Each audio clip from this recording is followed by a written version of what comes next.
Bismillahirrahmanirrahim. Alhamdulillah wassalatu wassalamu ala rasulillah. Tunaendelea na darsa za mwezi wa Ramadhan.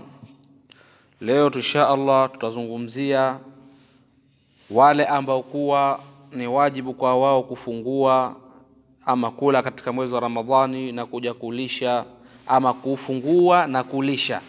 Yani wao hawajibikiwi na kulipa, wanajibikiwa kufungua na kulisha maskini. Katika hao wa kwanza ni mgonjwa ambaye kuwa maradhi yake hawezi kufunga katika hali ama kipindi kile cha mwezi wa Ramadhani, wala maradhi hayo hayatarajiwi tena kupoa baadaye kwa kidhahir inavyoonekana. Kwa hivyo maradhi ambayo kwa kidhahir hayategemewi kupoa kama kansa, Mwenyezi Mungu atulinde, na maradhi mengineyo. Kwa hivyo mgonjwa kama huyu atakula mwezi wa Ramadhani na atalisha tayari, kwa sababu yeye huyu hawezi kuitekeleza ile funga wakati ule wala kuja kulipa, hata kama ni kwa kutenganisha. Ikiwa hawezi kwa kufuatanisha, ni wajibu kwake yeye huyu kula na kulisha kila siku moja kiwango cha nusu pishi kumpa maskini tare. Na insha Allah tutaleta ufafanuzi juu ya swala hili. Wa pili ni mzee, al-sheikhul ajuz al-kabir, mtu ambaye kashapitilisha umri, ikiwa ni mwanamke ikiwa ni mwanamume tare, ambao kwa hawawezi tena swala zima la kufunga wala hawawezi shida zake. Hawa wawili hawa itawajibikia kufungua mchana mwezi wa Ramadhani na kulisha katika kila siku moja kwa kiwango cha nusu pishi, wampe maskini hawa watu wawili hawa.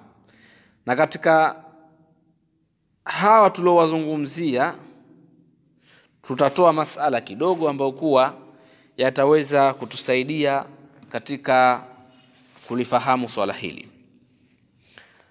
Masala ya mwanzo, dalili inayoonesha kwamba makundi mawili haya tayari, mgonjwa mwenye maradhi ambayo hatarajiwi tena kupoa na mzee, kwamba wale na walishe, ni kauli ya Mwenyezi Mungu, wa alal ladhina yutiqunahu, na wale ambao kuwa wanapata shida katika kufunga, fidyatun ta'amu miskin, watatoa fidia kwa kulisha maskini.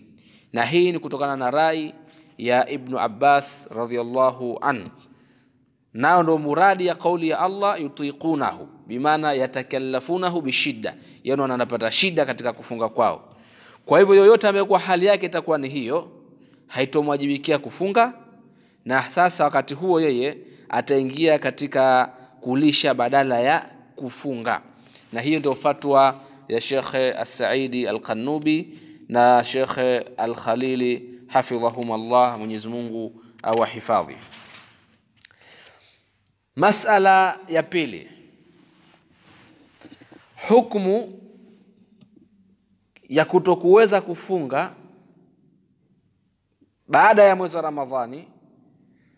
Hii imejengeka katika hukumu ya kidhahir na kikawaida ilivyozoeleka. Kwa maradhi fulani mtu ambokuwa yakimpata kikawaida hayawezi kutoka tena na hatoweza kufunga sahihi wala baadaye. Hii ni kwa kidhahir na kwa jinsi watakavyomuelekeza ama atakavyoelekezwa na daktari muaminifu katika watu wenye khibra ya mambo hayo.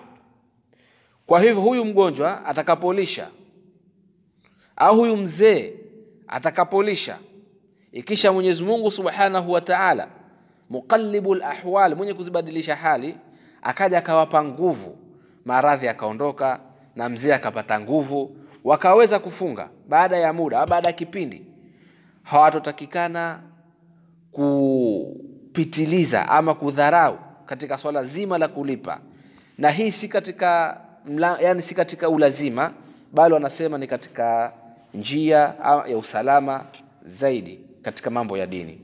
Na atarajie ujira na malipo kutokana na kile alicholisha kuwapa maskini, kuwa ni sadaka kwake, atarajie malipo kwa Allah subhanahu wa ta'ala.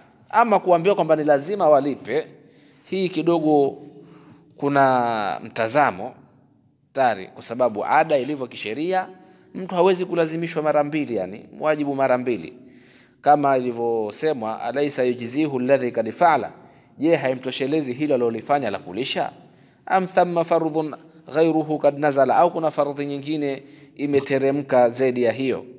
Kwa hivyo ala kulli hal, kiubora zaidi na usalama zaidi na kutoka katika khilafu, akilipa ni bora. Lakini kama hawezi, basi maadamu ameshalisha inatosheleza. Masala ya pili, yule ambaye kuwa hakuweza kufunga mwezi wa Ramadhan wala hakuweza kulisha, katika makundi mawili tuliyotaja hapo, akawa hana uwezo wa kufunga wala hana uwezo wa kulisha, kwake yeye huyu ule ulazima wa kisheria unaondoka, na Allah subhanahu wa ta'ala ndiye ambaye kuwa anaujua udhuri wake, na atabakia katika deni hilo la funga au la kulisha katika shingo yake. Akipata uwezo na siha atalipa funga, akipata uwezo akapata mali atalisha, na kama hakupata vyote hivyo, basi kwake yeye hakuna tatizo lolote, wala kwa wali wake, warithi wake, kutakuwa hakuna tatizo lolote, kwa sababu Mwenyezi Mungu Subhanahu wa Ta'ala anapochukua kitu ambacho kwa amempa mja wake, basi anamuondoshea kile ambacho kwa amemlazimisha. Tunamuomba Allah Subhanahu wa Ta'ala atuelimishe tusiyojua na atujalie kuyafanyia kazi tunayoyajua. Wallahu a'lam.